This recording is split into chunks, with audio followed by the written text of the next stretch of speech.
बिस्मिल्लाहिर्रहमानिर्रहीम। आज का जो हमारा टॉपिक है वो हमारा इक्विलिब्रियम के ऊपर है कि equilibrium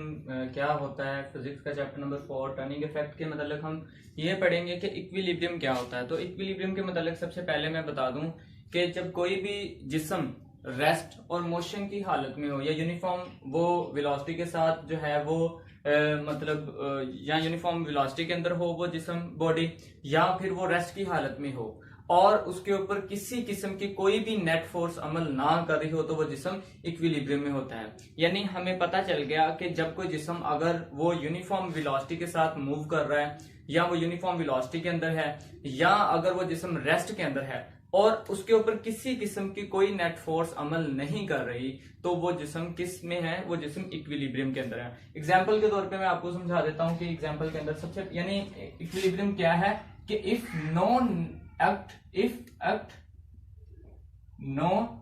net force act on it, या हम ये कह सकते हैं कि if act net force no net force, यानी किसी भी बॉडी के ऊपर अगर नेट फोर्स यानी एक्सटर्नल फोर्स एक्ट नहीं करती तो वो जिस्म हमारे पास किस हालत में होगा, वो जिस्म हमारे पास इक्विलिब्रियम की हालत में होगा। फॉर एग्जाम्पल एक बुक जो है वो टेबल के ऊपर पड़ी हुई है। फॉर एग्जाम्पल ये बुक है और ये टेबल के ऊपर पड़ी हुई है। अब इस बुक का जो वजन है यानी इस बुक वेट हमने पढ़ा है weight is equal to mg बराबर होता है। तो इस बुक का वजन जो है वो डाउनवर्ड मूव कर रहा है यानी वर्टिकली डाउनवर्ड मूव कर रहा है। तो इसी तरह जो टेबल है, जो टेबल अपनी फोर्स लगा रहा है वो इसको अपवर्ड फोर्स लगा रहा है, ठीक है, वर्टिकली अपवर्ड फोर्स लगा रहा है। अब जैसे देखें कि ये जितनी फोर्स नीचे की तरफ को लगा रहा है, फर्ज करें कि ये 50 न्यूटन की यानी बुक फोर्स नीचे की तरफ को लगा रही है और इसी तरह जो टेबल है वो भी 50 न्यूटन की फोर्स ऊपर की तरफ को लगा रही है। अब ये दोनों फोर्स एक दूसरे के सेम है लेकिन ऑपोजिट है, तो ये दोनों फोर्सेस क्या हो जाएंगी, कैंसिल हो जाएंगी और जिस्म किस हालत में रहेगा, जिस्म यानी बुक जो है वो रेस्ट की हालत में ही रहेगी और इसके ऊपर कोई भी फोर्स जो है वो अगर अमल नहीं कर रही यानी एक्सटर्नल फोर्स इसके ऊपर कोई भी फोर्स अमल नहीं कर रही तो ये जिस्म यानी इक्विलिब्रियम की हालत में होगा। कोई भी जिस्म तब तक इक्विलिब्रियम की हालत में रहता है जब तक उसके ऊपर कोई नेट फोर्स अमल ना करे, उसके ऊपर कोई भी फोर्स जो नेट फोर्स है वो एक्ट ना करे तो जिस्म किस हालत में रहता है, जिस्म इक्विलिब्रियम की हालत में रहता है। इसकी एग्जांपल एक और ले लेते हैं कि जिस तरह ये फर्ज करें मेरे पास एक लकड़ी का टुकड़ा है और मैंने इसको बांध दिया हुआ है एक सिरे को इस हिस्से से, एक सिरे को इस हिस्से से मैंने इसके साथ बांध दिया। अब जब मैंने इसे इस हिस्से से बांधा तो ये फोर्स इसको अपनी तरफ खींच रही है, ये F1 और ये F2 फोर्स इसको अपनी जानब खींच रही है और एक वो फोर्स है जो इसको नीचे की जानब को खींच रही है। ये दोनों फोर्सेस इसको ऊपर की जानब को खींच रही हैं, F1 और F2। ये इसको हम F1 इसको F2 कह लेते हैं और ये एक फोर्स है जो F3 है जो इसको नीचे की जानब को खींच रही है। अब देखें कि ये जो तीनों फोर्सेस हैं ये यहाँ पे तो हमने दो फोर्सेस की बात की ना कि अगर एक फोर्स इसको नीचे की जानब को अप्लाई हो रही है, एक वर्टिकली डाउनवर्ड मूव कर रही है, एक अपवर्ड वर्टिकली मूव कर रही है, तो दोनों फोर्सेस आपस में एक दूसरे से कैंसिल आउट हो जाएंगी। तो इस तरह अगर एक बॉडी के ऊपर एक से ज्यादा फोर्सेस अप्लाई हो रही हो तो क्या वो जिस्म इक्विलिब्रियम के अंदर होगा। फॉर एग्जांपल अब इसके ऊपर दो फोर्सेस अप्लाई हो रही हैं तो दो फोर्सेस और जो यानी दो फोर्सेस इसको वर्टिकली ऊपर की तरफ खींच रही है तो एक फोर्सेस इसको नीचे यानी डाउनवर्ड खींच रही है। अब यहाँ पे देखा जाए तो ये जो फोर्स है जो ऊपर की जानब को खींच रही, फर्ज करें ये अब दो फोर्सेस अप्लाई हो रही हैं, फर्ज करें ये भी 5 न्यूटन की फोर्स लगा रही है और ये भी 5 न्यूटन की इसको फोर्स लगा रही है, लेकिन इस अकेली का जो वजन है जो कि वर्टिकली डाउनवर्ड मूव कर रहा है इसमें ये इसकी फोर्स की जो है वो 10 न्यूटन है। अब 10 न्यूटन फोर्स इसके ऊपर लगाई जा रही है तो इस तरह ये वर्टिकली ये दोनों इन फोर्सेस को क्या कर देगी, कैंसिल, क्योंकि ये इसके ये अकेली जो वर्टिकली डाउनवर्ड मूव करी है वो 10 न्यूटन की है और ये जो अपवर्ड मूव करी है वर्टिकली दोनों फोर्सेस वो 5-5 न्यूटन की थी। इस तरह दोनों फोर्सेस क्या हो गई, कैंसिल आउट हो गई। तो इस तरह से हमें पता चला कि ये जिस्म किस हालत में है, ये जिस्म इक्विलिब्रियम की हालत में है। यहां तक तो हमें इक्विलिब्रियम बढ़ा। अब बात करते हैं कि इक्विलिब्रियम की कंडीशंस के ऊपर कि इक्विलिब्रियम की कंडीशंस क्या हैं। बेसिकली इक्विलिब्रियम दो कंडीशन है इक्विलिब्रियम की कि कोई भी जिस्म इक्विलिब्रियम में तब होता है जब वो दोनों कंडीशंस को सेटिस्फाइड करे, यानी जब दोनों कंडीशन सेटिस्फाइड हो जाएं तो जिस्म किस हालत में होता है, जिस्म हमारे पास इक्विलिब्रियम की हालत में होता है। यानी फर्स्ट कंडीशन के अंदर हम देखते हैं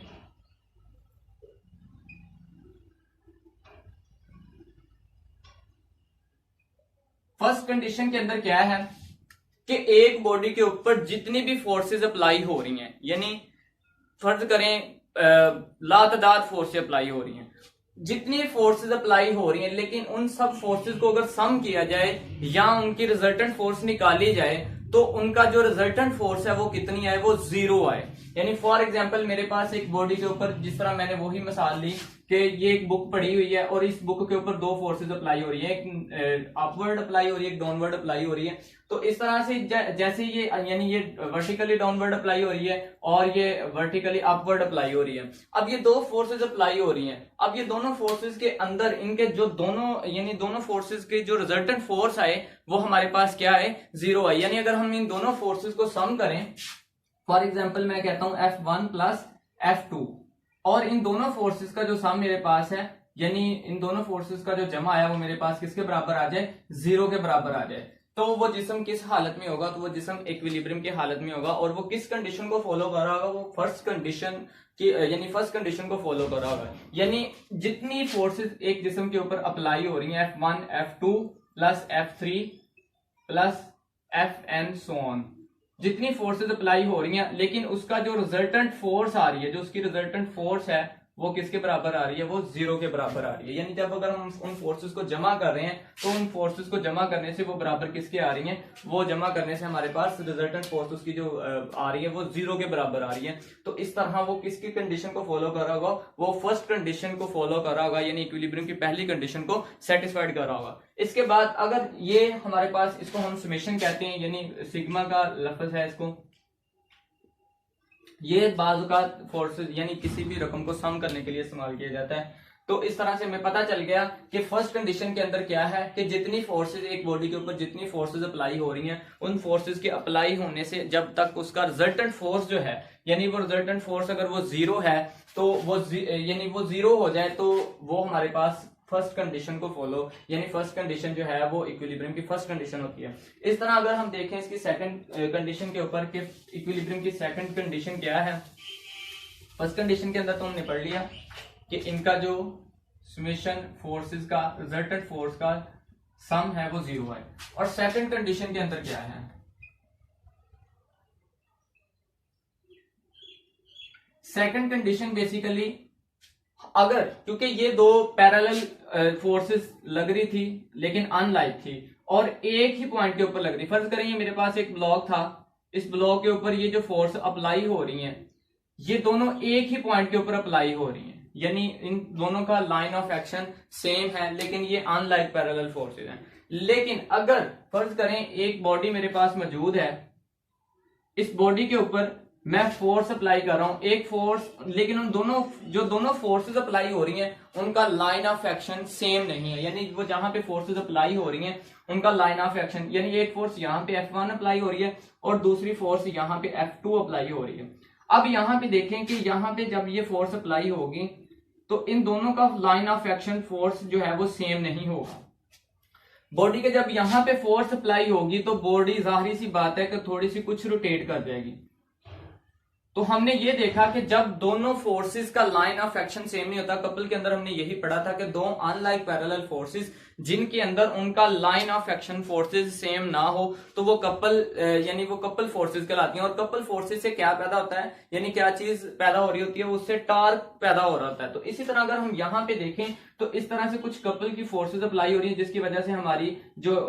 क्या पैदा हो रहा है, इससे टार्क पैदा हो रहा है, यानी जिसमें जो बॉडी है वो मूव कर रही है। अब इसके अंदर सेकंड कंडीशन के अंदर उसने ये बात कही है कि अगर किसी बॉडी के ऊपर कोई फोर्सेस अप्लाई हो रही हैं, बहुत सी फोर्सेस अप्लाई हो रही हैं, और अगर उन फोर्सेस के अप्लाई करने से अगर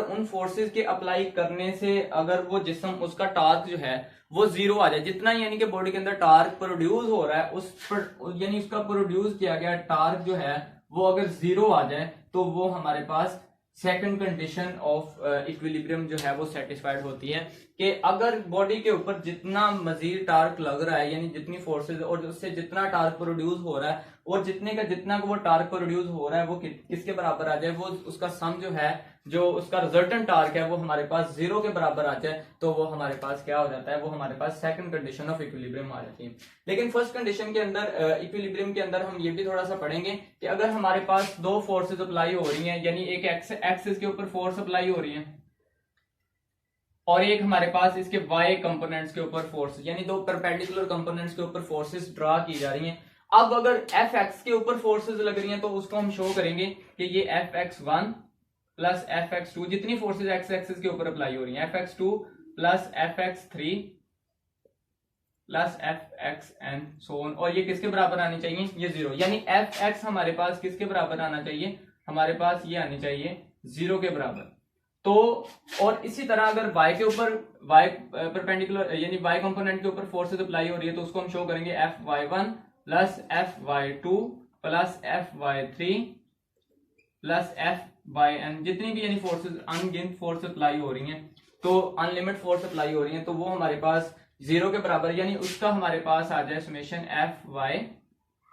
0 के बराबर। इसका रिजल्टेंट भी हमारे पास किसके बराबर आना चाहिए, अगर ये दोनों यानी दोनों कंडीशन जो है वो पूरी सेटिस्फाइड होती हैं इक्विलिब्रियम के ऊपर, यानी जो भी कंडीशन हमने रखी है, कंडीशंस, अब अगर ये दोनों कंडीशंस के ऊपर दोनों जो कंडीशन हमने रखी है ये सेटिस्फाइड होती हैं, तो जिसम इक्विलिब्रियम के अंदर होगा। अगर ये दोनों कंडीशन सेटिस्फाइड नहीं होती, दोनों में से एक कंडीशन कोई भी सेटिस्फाइड नहीं होती, तो जिसम हमारे पास इक्विलिब्रियम की हालत में नहीं होगा। इस तरह से हमें पता चल गया कि जिसम इक्विलिब्रियम की हालत में तब होगा जब उसके ऊपर किसी भी किस्म की कोई भी फोर्स अप्लाई नहीं हो रही, तो वो हमारे पास यानी जिसम या तो वो रेस्ट की हालत, यानी इक्विलिब्रियम की दो स्टेट हैं, या तो वो रेस्ट की हालत में हो या फिर वो किसकी हालत में हो, यूनिफॉर्म वेलोसिटी के अंदर हो।